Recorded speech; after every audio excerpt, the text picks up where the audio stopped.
Okay, so today I'm going to be talking about why toxic masculinity is a lie and why they want you weak. Now, when I say why, I'm not going to be going into conspiracy theories, okay? And you need to recognize that we live in a society in the West now that is declining, okay? We're not getting stronger as a people, they are breaking us apart, okay? So the traits they shame in men now, those who call masculinity toxic, is strength, right? So physical strength, mental strength, all of that, that is seen as toxic, okay? Because that's the opposite of femininity in a lot of cases. And so stoicism is another one. Stoics believe in being calm, being level, being logical, right? And that is seen as toxic, as well as leadership, right? If a man is trying to lead, he's trying to assert his toxic masculinity and dominance, and they don't like that, especially in a girl boss feminism era, especially in corporate, okay? So leadership, assertiveness, and a bit ambition, right? These things that naturally are in us to want to drive, have drive to conquer, to grow, and to assert our dominance. Those are all seen as toxic. Competitiveness, boundaries, both of those things. You know, competitive men are naturally competitive. We literally have had to compete for resources and mates and housing for thousands of years.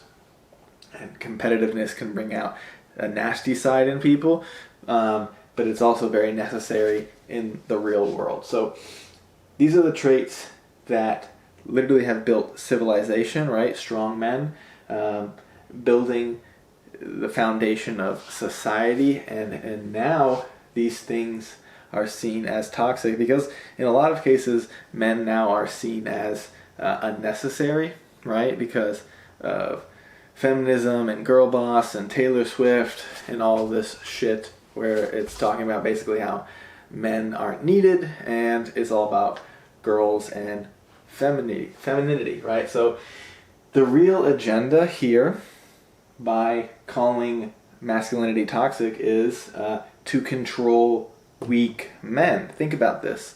If a man is strong, right, with all of these things, it's harder to control them, right? If a man is weak, the opposite of all of these things, then they're easier to control. It's as simple as that.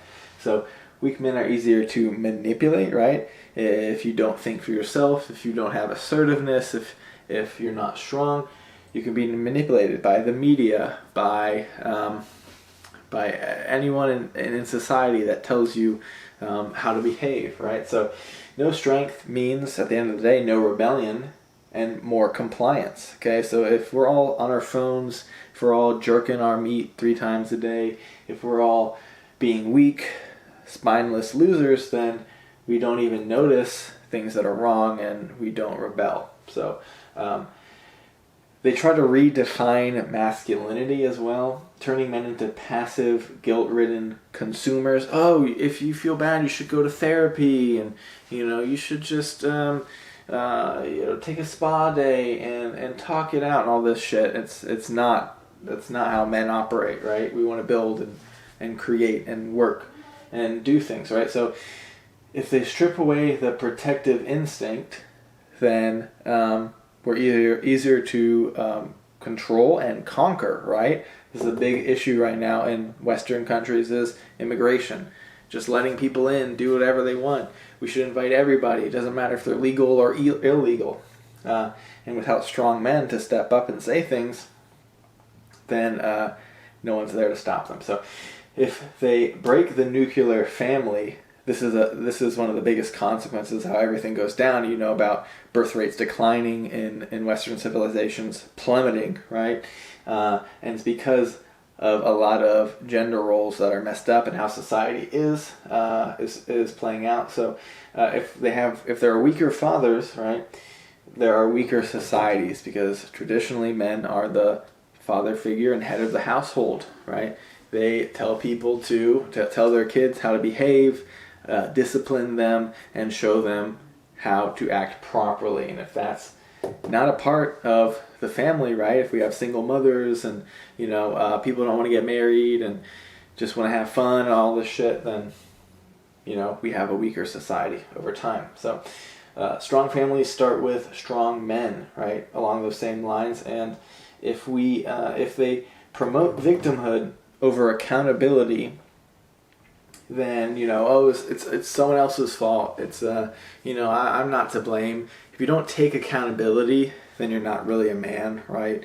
And so if you're always the victim, then you don't take consequences for your actions, and you don't grow, and you're less masculine. So if they frame masculinity as dangerous, then people are going to automatically assume like, oh, sorry, I'm being toxic.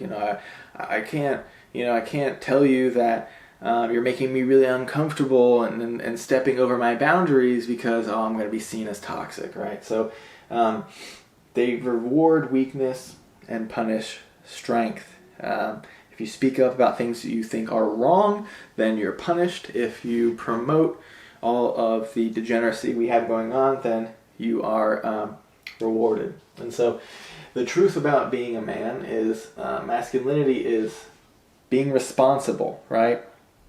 You take responsibility for your actions, for people you love, people who are close to you, and you don't let shit slide that doesn't sit well with you, okay? It's not necessarily, and it shouldn't be, aggression, like, oh, I want to fight everybody, right? That can be a symptom, right, with higher testosterone, if you lift a lot of weights, train martial arts and all these things, but at the end of the day, masculinity is about protecting, providing, and leading, okay? And if these things are broken, then we have things that are seriously messed up. So at the end of the day, strong men create safe societies, right? And weak men do the opposite. They break societies down, they're not present, and they let other people decide, foreigners or people who don't necessarily believe in your cultural values, to dictate what happens. So true masculinity is quiet, calm, and deadly. So I train at a jiu-jitsu gym. I'm a brown belt in Brazilian jiu-jitsu, and what I notice about all the guys who are very well trained, some of the special forces guys, black belts, they're not really mouthing off and talking shit, okay? They are more calm and collected and level-headed. That is what true masculinity is. So masculine energy creates order in a chaotic world. If you think about how men and women behave, men are more hierarchical, okay? Oh, he's the boss, I'll submit to him. Women are more communal in general, not all of them, right? And it's more like, oh, we're all in this together. And so we need leadership for things to go right. And so they call it toxic because they can't control it. So it's just shaming and name calling to have the opposite effect. So if you think about that, the real answer is to build yourself up and become more masculine, but not in a way that is toxic, aggressive, overt, and oversteps people's boundaries. I hope this video helped. If it did, leave a like, and I'll see you in the next one.